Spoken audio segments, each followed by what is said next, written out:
কি ওই মাকড়সার জাল দেখতে পাচ্ছেন? মাকড়সারা ভীষণ পরিশ্রম করে এটা তৈরি করে, নিজের শরীরের রস দিয়ে এই জাল বোনে। আপনি কি এটার উদ্দেশ্য জানেন? আসলে মাকড়সা এই জালে ছোট কীটপতঙ্গ ধরে তাদেরকে খাদ্যরূপে গ্রহণ করে। কিন্তু আপনি কি এই কথা জানেন যে একদিন মাকড়সা নিজেই নিজের জালে জড়িয়ে মৃত্যুবরণ করে থাকে? বলুন, কি করেন আপনি এই জাল দেখতে পেলেই মুছে ফেলেন এর অস্তিত্ব, তাই না? তেমনি অন্যদিকে পাখির বাসা, পাখিরাও ভীষণ পরিশ্রম করে এটা তৈরি করে। কিন্তু যদি পাখি একদিন এটা ছেড়ে চলে যায়, তাহলেও লোকে এটা নষ্ট করে দেয় না। কারণটা কি? এর কারণ হলো এর নির্মাণ জীবন সঞ্চারের জন্য করা হয়েছিল, নষ্ট করার জন্য নয়। তাই মনে রাখবেন, জীবনে আপনার পরিশ্রম যতই বেশি হোক না কেন, যদি আপনার লক্ষ্য শুভ না হয়, তাহলে আপনারও বিনাশ নিশ্চিত। তাই সৃজন করতেই থাকুন আর মুগ্ধ হয়ে বলুন, রাধা রাধা।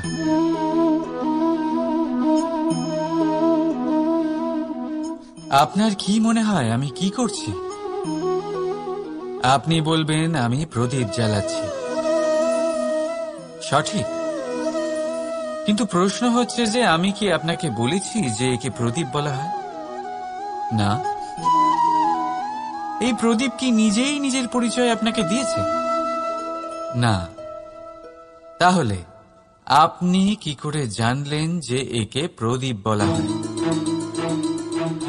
উত্তর হচ্ছে প্রকাশ, যে স্বয়ং জ্বলে অন্ধকারের মধ্যে সংসারকে পথ দেখায়, সেটাই প্রদীপ। যা নিরাশার মাঝে আশার আলো প্রদর্শন করে, সেটাই প্রদীপ। অপর দিকে আছে সাপ, যাকে না দেখেও তার ফনার আওয়াজ শুনেই লোকে ভয় পেয়ে যায়। তার মানে ব্যক্তির পরিচয় তার কর্মের দ্বারা পাওয়া যায়। তাই আপনার এটা বলার প্রয়োজন নেই যে আপনার পরিচয় কি। এটা আপনার কর্মই নিশ্চিত করবে যে লোকে আপনাকে প্রদীপ ভেবে ভালোবাসবে নাকি সাপ ভেবে ভীত হয়ে থাকবে।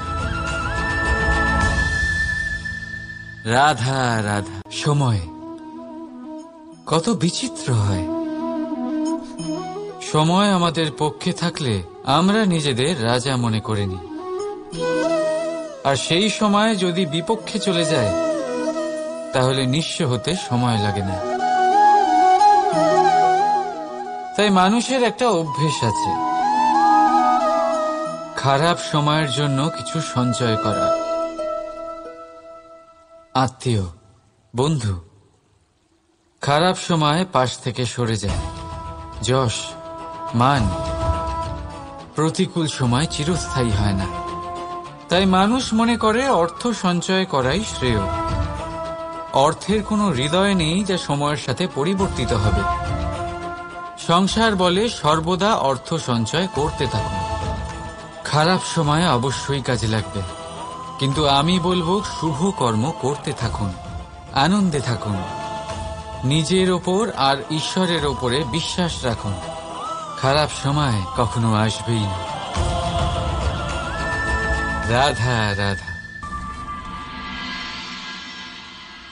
প্রকৃতি মানুষকে এক বিশেষ শক্তি দিয়েছে, অন্য জীবের থেকে বেশি শক্তি দিয়েছে। স্মরণ শক্তি। এই শক্তি মানুষকে অন্য জীবের থেকে ভিন্ন করে, ইতিহাস রচনা করার প্রেরণা দেয়, জ্ঞানকে বংশানুক্রমে এগিয়েও নিয়ে যায়। আর যারা ভুলে যান, অধিকাংশ সময় তারা উপহাস আর দয়ার পাত্র হয়ে যান। কিন্তু এটাই কি প্রকৃত রূপে সত্য? না। এই স্মরণ শক্তি মানুষের বিকাশের সব থেকে বড় বাধা হয়ে দাঁড়ায়, তার মনকে দূষিত করে দেয়। খারাপ অভিজ্ঞতা, কারোর করা বিশ্বাসঘাতকতা, কারোর কটাক্ষ বেশিরভাগ মানুষই ভুলতে পারেন না, আর তারপর প্রতিশোধ নিতে উদ্যত হন। প্রথমে সময় নষ্ট করেন প্রতিশোধের প্রস্তুতিতে, আর তারপর সময় নষ্ট করেন প্রতিশোধ নেওয়ার সুযোগ খুঁজতে। যদি সন্তুষ্টি পেতে চান, যদি জীবনে আনন্দ পেতে চান, তাহলে স্মরণ শক্তির সদ্ব্যবহার করুন। নিজের স্মরণ শক্তিকে চালনা করুন শুধুমাত্র ভালো কথা আর ভালো স্মৃতির দিকে। জীবনে আনন্দ পাবেন। রাধা রাধা। মানুষ নিজের পরিবারের জন্য কত কিছুই না করে, দিন রাত পরিশ্রম করতে থাকে যাতে তার পরিবারের প্রয়োজন পূরণের জন্য অর্থ রোজগার করতে পারে। কিন্তু শুধু অর্থ রোজগার করাটাই কি যথেষ্ট? আপনি বলবেন, হ্যাঁ নিশ্চয়ই, অর্থ দিয়ে সব কিছু পাওয়া যায়, বিদ্যা পাওয়া যায়, বাড়ি পাওয়া যায়, ওষুধ পাওয়া যায়, আর কত কিছুই না পাওয়া যায়। এইসব একটা পর্যায় পর্যন্ত সঠিক, কিন্তু একটু মন দিয়ে ভেবে দেখুন, যখন কোনো শিশু অসুস্থ হয়ে পড়ে তখন সে ওই তিক্ত ওষুধ কেন খেয়ে নেয়? এই জন্য কারণ ওর পিতা সেই ওষুধ অর্থ দিয়ে কিনেছে? না, বরং এই জন্য কারণ তার পিতা যে তার সামনে দাঁড়িয়ে, তার উপরে তার বিশ্বাস আছে। বিশ্বাস আছে যে উনি তার কিচ্ছু হতে দেবেন না। এই বিশ্বাস, এই সংস্কার, এই শিক্ষা কখনো অর্থ দিয়ে পাওয়া যায় না। এটা পাওয়া যায় সেই সময় থেকে যা মাতা পিতা তাদের সন্তানের সাথে কাটিয়েছেন। তাই জীবনে অর্থ অবশ্যই উপার্জন করুন, কিন্তু নিজের পরিবারকেও সময় দিন, আনন্দ পাবে। রাধা রাধা। বিরোধিতা এমন এক শব্দ যা শুনে আমরা সবাই ভয় পেতে থাকি। যদি কেউ আমাদের বিরোধিতা করে তা আমাদের সহ্য হয় না। আমরাও কারোর বিরোধিতা করে কোনো শত্রুতা করতে চাই না। এই ধরনের ভাবনা আমাদের মনে আসতেই থাকে। কিন্তু বিরোধিতা, এই শব্দ আপনার শান্তির জন্য, আপনার সুখের জন্য কতটা গুরুত্বপূর্ণ তা আপনারা জানেন না। তাই যদি কাল এসে কেউ আপনার বিরোধিতা করে, তখন সবার আগে নিজেকে যাচাই করুন। আপনি কি ভুল করেছেন? আপনার দোষ কি? নিজের মধ্যে কি ত্রুটি আছে সেটা বোঝার চেষ্টা করুন, নিজেকে সংশোধন করার চেষ্টা করুন, তারপর দেখুন বিরোধিতার এই আগুন আপনাকে স্বর্ণ থেকে কুন্দন বানিয়ে তুলবে। বলা হয় এই সংসারে খারাপ বেড়েই চলেছে, কিন্তু তার কারণ এ নয় যে খারাপ মানুষ বেড়ে চলেছে। তার কারণ হলো যে ভালো মানুষ, যাদের ভালো চিন্তা, ভালো বিচারধারা আছে, তারা খারাপের বিরোধিতা করতে পারে না। যদি আপনার সম্মুখে কোনো খারাপ কর্ম হয়, তাহলে তার বিরোধিতা করতে সংকোচ করবেন না, কারণ বিরোধিতার এই আগুন মন্দকে পিছুপা হতে অবশ্যই বাধ্য করে। রাধা রাধা। বিশ্বাস, জীবনে বিশ্বাস কতটা গুরুত্বপূর্ণ। একজন স্ত্রী তার স্বামীর হাত ধরে যে কোনো জায়গায় যেতে পারেন, এর কারণ হলো বিশ্বাস। তার নিজের স্বামীর ওপরে বিশ্বাস আছে। যখন একজন মা তার ছোট বাচ্চাকে কোলে তুলে হাওয়ায় ওঠায়, তখন সেই বাচ্চা ভয়ভীত হয়ে যায় না। তার কারণ হলো বিশ্বাস। তার বিশ্বাস আছে যে তার মা তার কিচ্ছু হতে দেবে না। এক বৈদ্যের দেওয়া ঔষধ সন্তান কিছু না বুঝে শুনেই খেয়ে ফেলে। সেই বৈদ্যের জ্ঞানের বিষয়ে তার কোনো ধারণাই থাকে না। শুধু নিজের পিতার উপরে বিশ্বাস আছে যে তার পিতা তাকে খারাপ কিছুই দেবে না।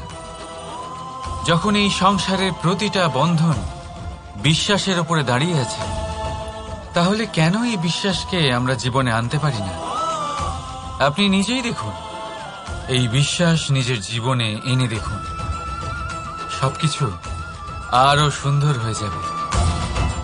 তাই ভালোবেসে বলুন, রাধা রাধা।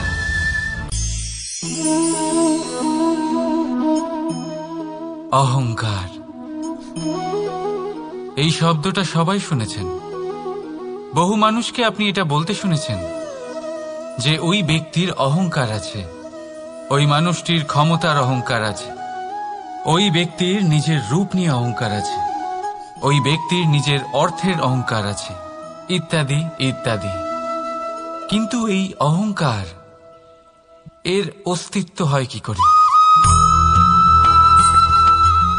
এবারে একবার এই হাতটা দেখুন। যদি এই হাতের 5 আঙ্গুল উঠে দাঁড়ায়, আশীর্বাদ। আর যদি এই হাতের 5টা আঙ্গুল একসাথে মুঠো হয়ে যায়, শক্তি, সংকটের বিরুদ্ধে ঢাল। কিন্তু এই একটা আঙ্গুল সংকটের কারণ হয়ে দাঁড়াতে পারে। এই একটা আঙ্গুল শত্রুকে আহ্বান জানায়। এবার অহংকার বলে এই শব্দটাই দেখে নিন। আমাদের থেকে আলাদা হয়ে গেলে হয় অহং। অহং অর্থাৎ ব্যক্তির মনে হয় যে সে আপনদের থেকে, নিজের বন্ধুদের এবং সঙ্গীদের থেকে, নিজের পরিবারের থেকে অনেক উপরে, অনেক শ্রেষ্ঠতর সে। কিন্তু মনে রাখবেন, এই অহংকার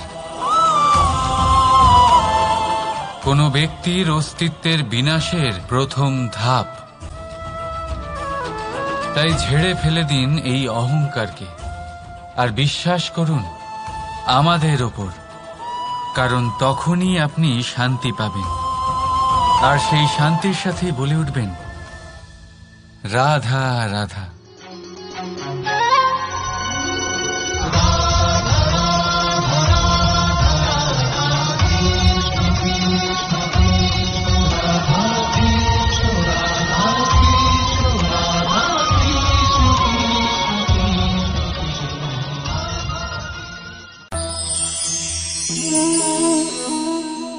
সাফল্য।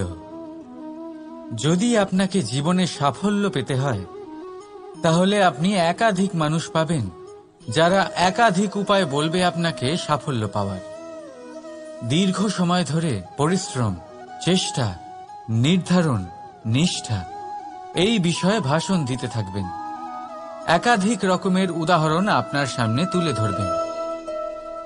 কিন্তু আমার এটা মনে হয়, আমরা কেন সেই বিষয়ে কথা বলি না যা মানুষকে অসফল করে তোলে?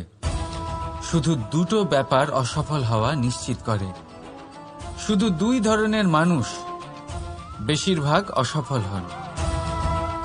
প্রথম তারা যারা ভাবে অনেক কিছু কিন্তু কিছুই করে না। আর দ্বিতীয় তারা যারা অনেক কিছু করতে থাকে কিন্তু ভাবনা চিন্তা না করে। ভাবনা আর কর্ম, এদের মাঝে সামঞ্জস্য রাখা খুব জরুরি। যদি এটা থাকে, তাহলে জীবনে কখনো অসফল হবেন না। রাধা রাধা। আপনি অনেককে এই কথা নিশ্চয়ই বলতে শুনেছেন, এই ব্যক্তির দৃষ্টিতে দম্ভ আছে, এই ব্যক্তির চোখের ওপর অহংকারের পর্দা পড়ে আছে, ইত্যাদি ইত্যাদি। চলুন আমি আপনাকে একটা প্রশ্ন করছি। আপনি দেখেন কি দিয়ে? দৃষ্টি দিয়ে নাকি দৃষ্টিভঙ্গির সাহায্যে? ভাবুন। চিন্তায় পড়ে গেলেন নিশ্চয়ই। দৃষ্টি যে কোনো বস্তুর বা যে কোনো মানুষের শুধু বাইরের রূপটা দেখায়, যেখানে দৃষ্টিভঙ্গি আপনাকে সোজা আসল পরিচয়ের সাথে সাক্ষাৎ করায়। উদাহরণ হিসেবে চন্দ্র। চন্দ্র আমরা সবাই দেখেছি। বহু মানুষ আছেন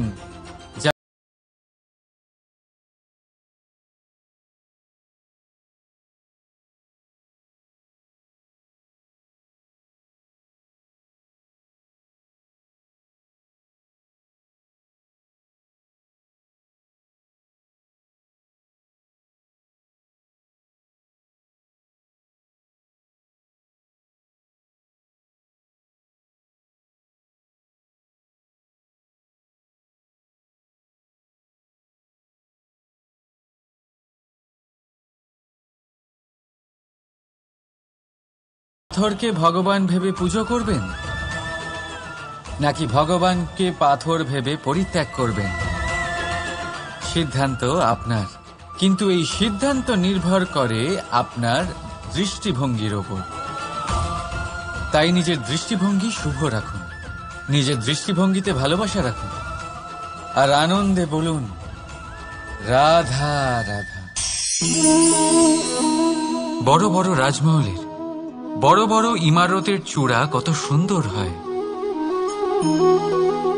কিন্তু আপনি কি কখনো এই বিষয়ে ভেবেছেন যে এই সুন্দর চূড়ায় পৌঁছতে গেলে আপনাকে পৃথিবীতে পা ফেলতেই হবে? সেই সুন্দর চূড়ায় পৌঁছে দীপ্তি পাওয়ার জন্য আপনাকে একটা কঠিন পথ অবলম্বন করতেই হবে। যদি আপনি কোনো কঠিন পথে না গিয়ে এই পৃথিবীর সাহায্য ছাড়াই শুধু উচ্চতার দিকে অগ্রসর হতে থাকেন, তাহলে সর্বদা অসফল হবেন। সেই জন্য নিজের স্বপ্ন পূরণের এই যাত্রাতে নিজের পথ কখনোই হারাবেন না, নিজের পথ থেকে সরবেন না।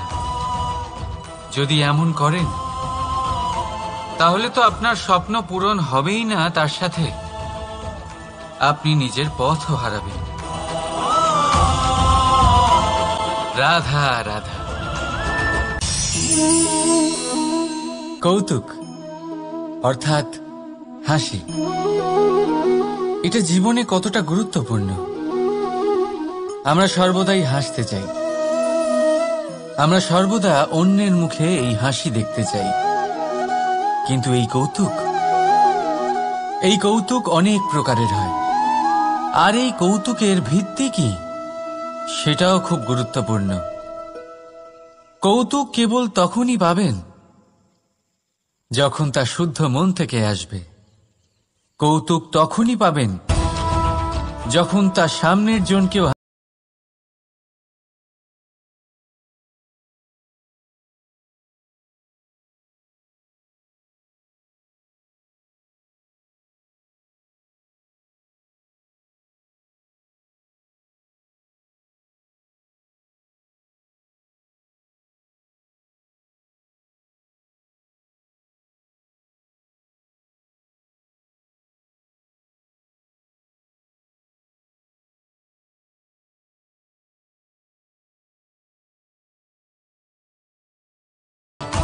আর অপমানিত ব্যক্তির মন তিক্ত হয়ে থাকে।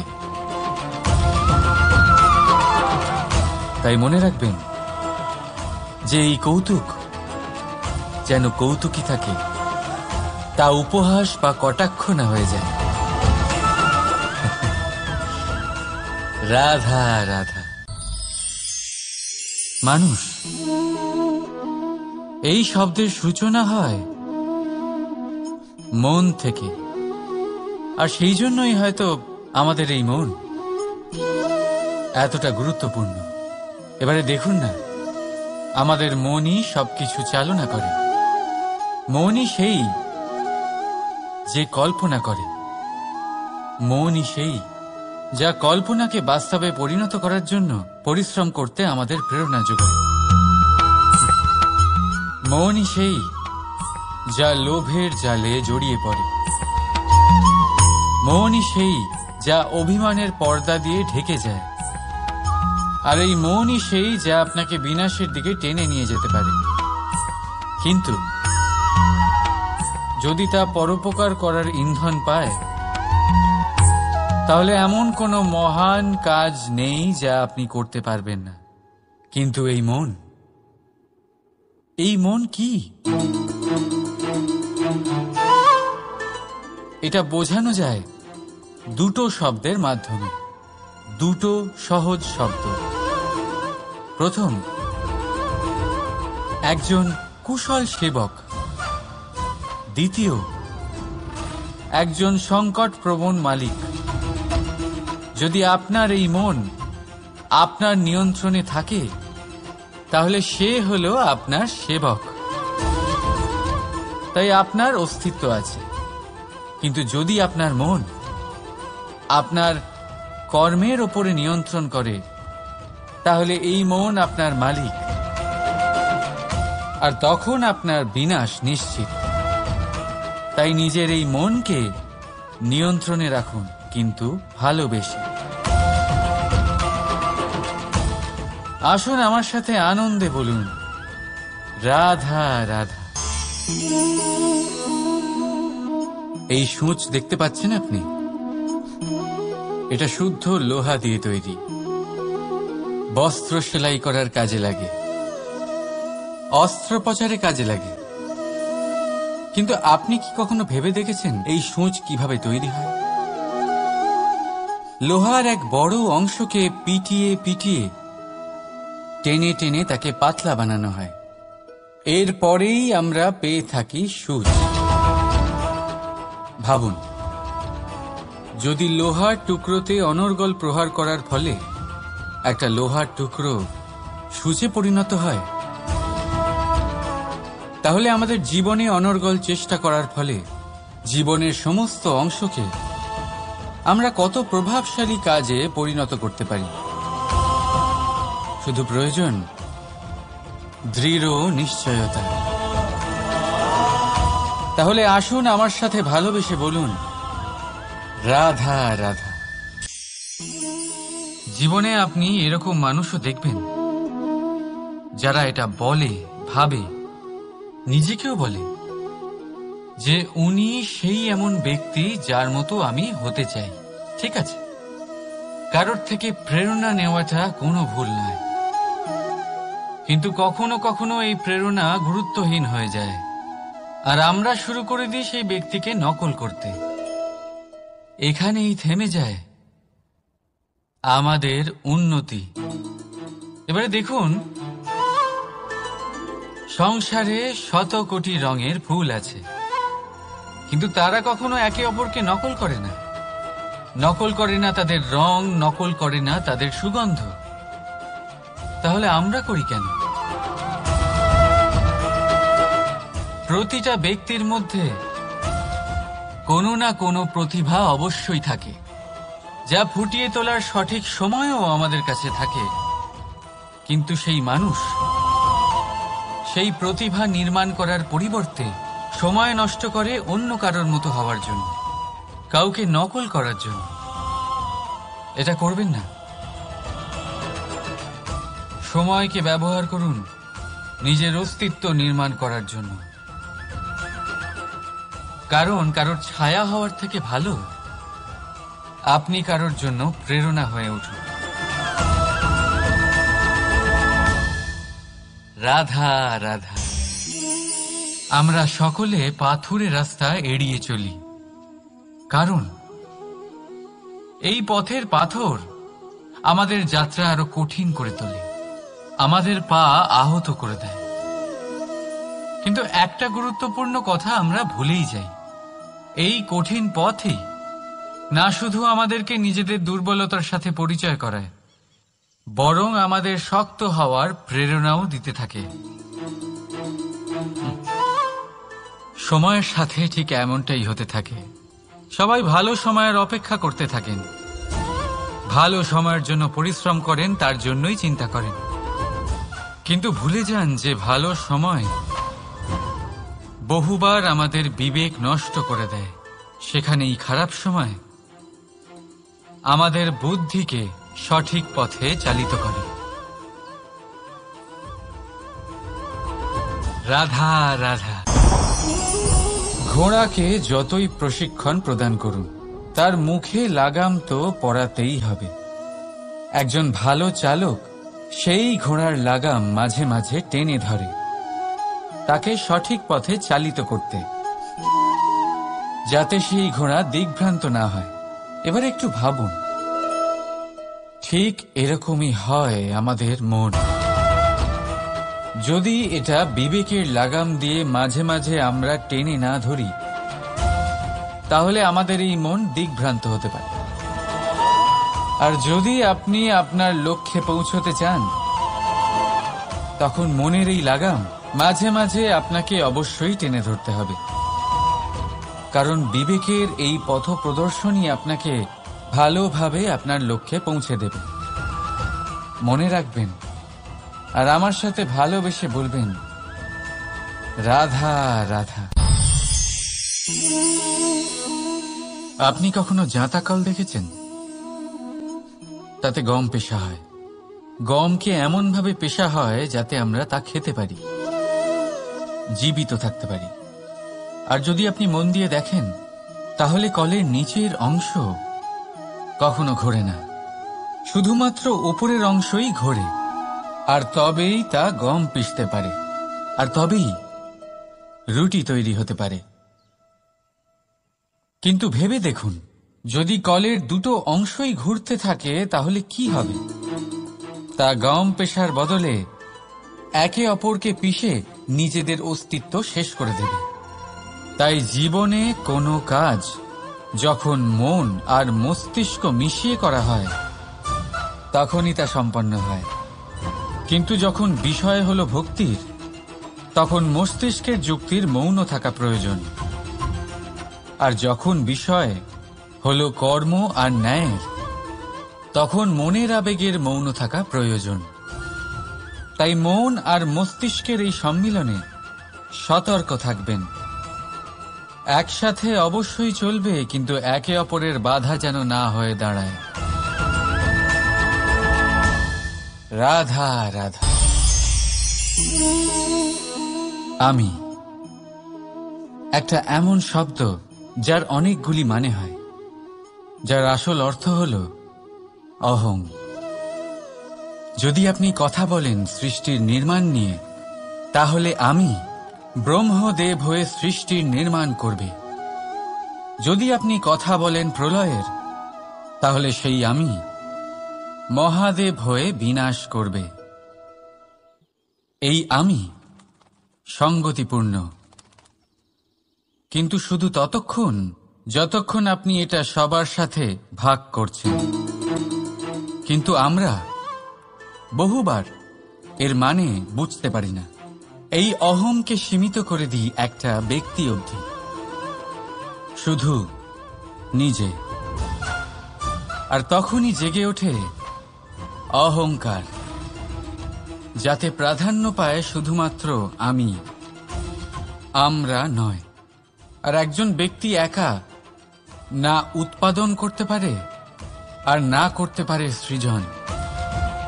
এবারে দেখুন, বৃষ্টির এক ফোঁটা, তারও অস্তিত্ব আছে, কিন্তু তা ধরিত্রীতে পড়লেই সমাপ্ত হয়ে যায়।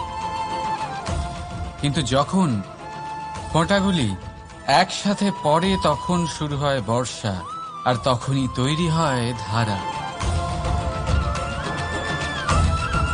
রাধা রাধা। বলুন, কি দেখতে পাচ্ছেন আপনি?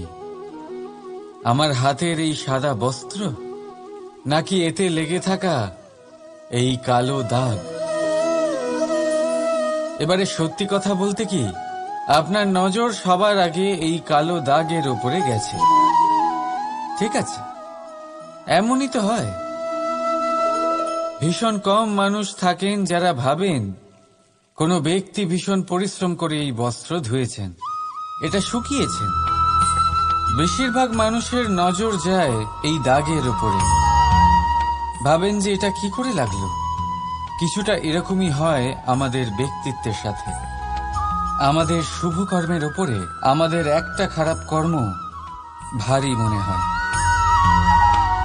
এবারে ভাবুন, যদি আমি চন্দ্রের কথা বলি, তাহলে তার শীতল আলো দেখার পূর্বে তার কলঙ্ক লক্ষ্য করেন, সেই চাঁদে লেগে থাকা কালো দাগ দেখে নেন। সেই জন্যই বিশেষ করে যারা শুধুমাত্র শুভ চিন্তা করেন আর উপকারী কর্ম যারা করেন তাদের আমি বলবো সাবধানে থাকবেন, কারণ আপনার একটা খারাপ কর্ম চিরকালের জন্য উদাহরণ হয়ে দাঁড়াবে। রাধা রাধা। এই লক্ষ্য আসলে কি?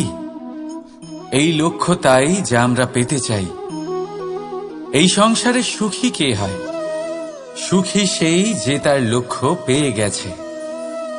দুঃখী কে হয়? দুঃখী সেই যে তার লক্ষ্য এখনো পায়নি। এবারে প্রশ্ন এখন এটাই যে লক্ষ্য সবাই পেতে চায়, লক্ষ্য পাওয়ার জন্য সবাই প্রাণপণ চেষ্টাও করে, তাহলে সবাই তাদের লক্ষ্যে পৌঁছতে পারে না কেন? ঠিক আছে, কোথাও না কোথাও কিছু না কিছু কমতি থেকেই যায়, যাই বাধা থাক। আজকে আমি আপনাকে একটা উপায় বলবো এই লক্ষ্য পাওয়ার জন্য। একটা কাগজ নিন, তাতে একটা চিহ্ন বানান, সেটাই হবে আপনার লক্ষ্য। এবারে সেই লক্ষ্যে পৌঁছানোর একটা পথ বানান। এবারে এই যাত্রাকে ভিন্ন ভিন্ন ভাগে বিভাজন করে দিন। এবারে এটা হলো আপনার পরিকল্পনা। এবার এই পরিকল্পনা ক্রমানুসারে আপনি পালন করতে থাকুন, এটাই হবে আপনার চেষ্টা। এবার এইভাবে যদি আপনি চেষ্টা করতে থাকেন, যাই আপনার কল্পনা হোক না কেন তা বাস্তব অবশ্যই হবে। তাহলে এই কল্পনাকে বাস্তবে রূপান্তরিত করুন। এইভাবেই নিজের পরিকল্পনা পালন করতে থাকুন। আপনার যাই কল্পনা থাকুক বা যাই লক্ষ্য থাকুক, তা বাস্তবে পরিণত হয়ে আপনার হাতে অবশ্যই আসবে। রাধা রাধা। মোহ। শাস্ত্রে লেখা আছে যে মোহ শুধু সেই ব্যক্তিকেই নয়, বরং সেই আরেক ব্যক্তিকেও বিনাশ করে দেয় যার ওপরে সেই মোহ আছে। এবারে লোকে কি করেন, এই শাস্ত্রে লেখা কথাগুলি শুধু শাব্দিক অর্থে নেন। এই মোহ দেখুন, এটা শুভও হতে পারে, শুধু এর রূপ ভিন্ন ভিন্ন হয়, এটা ভালো করে বুঝতে হবে।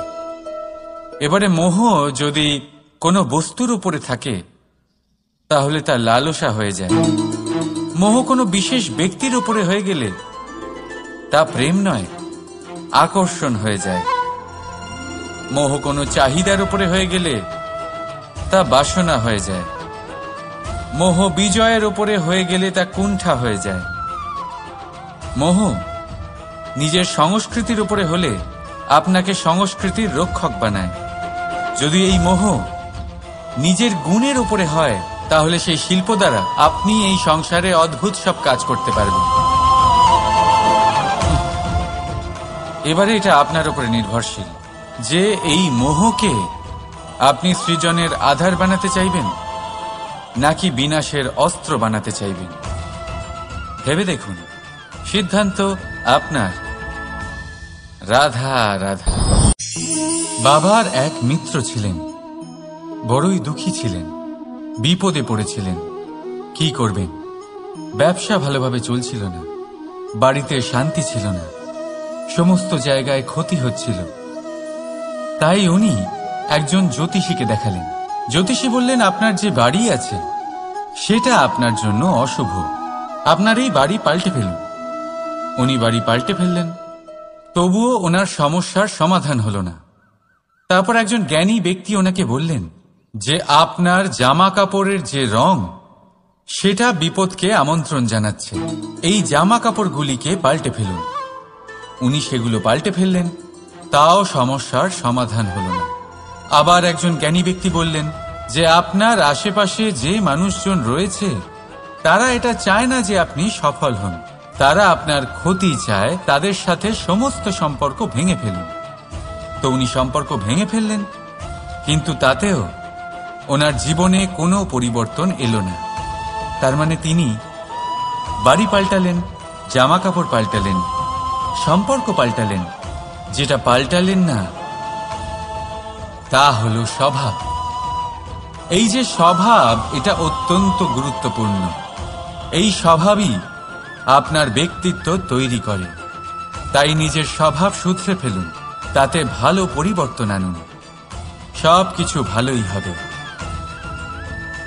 রাধা রাধা।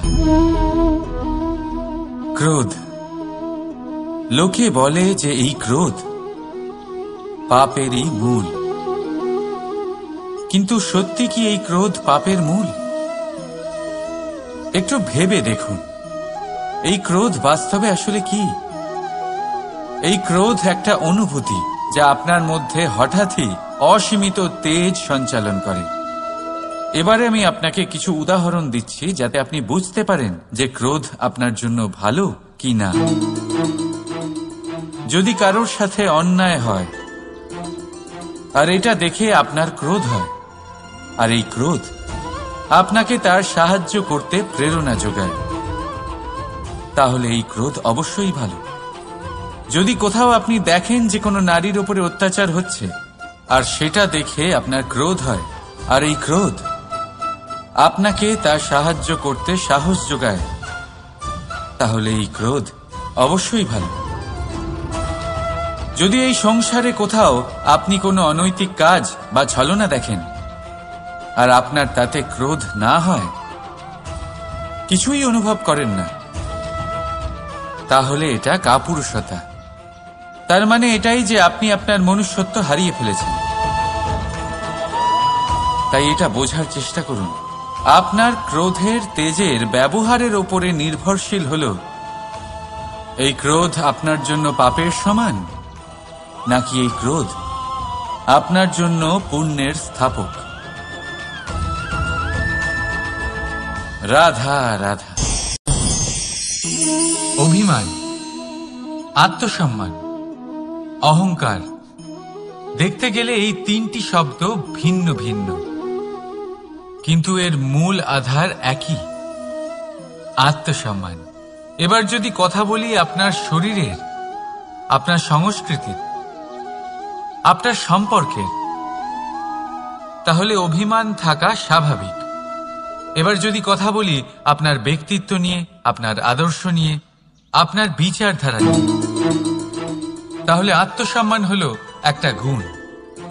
যদি এইভাবে বলা হয় যে আমি এই কার্য কারোর সাহায্য ছাড়া, সহযোগিতা ছাড়াও করতে পারি, তাহলে এটা আত্মসম্মান, আর এটা সঠিক। যদি এভাবে বলা হয় যে আমি এই কার্য কারোর সাহায্য ছাড়াই বা কারোর সহযোগিতা ছাড়াই করে ফেলেছি, তাহলে এটা অভিমান, এটাও সঠিক। কিন্তু এই কার্য শুধুমাত্র আমিই করতে পারি আর কেউ নয়, এটা অহংকার। তাহলে এই শব্দ এবং তার অর্থ বোঝার চেষ্টা করুন, জীবন ধারণের এক নতুন পথ খুঁজে পাবেন। রাধা রাধা। সংসারে প্রত্যেক ব্যক্তি কোনো না কোনো রূপে ঈশ্বরকে মানে, কেউ মূর্তি রূপে, তো কেউ তত্ত্ব রূপে, কেউ ভাবনা রূপে, আবার কেউ স্বভাব রূপে। কেউ নিজের মধ্যে পরমাত্মা খোঁজে, আবার কেউ অন্যের মধ্যে। কারোর কাছে জ্ঞানই পরমাত্মা। সংসারে প্রত্যেক মানুষই কোনো না কোনো রূপে তার ঈশ্বরকে পেয়েই যান।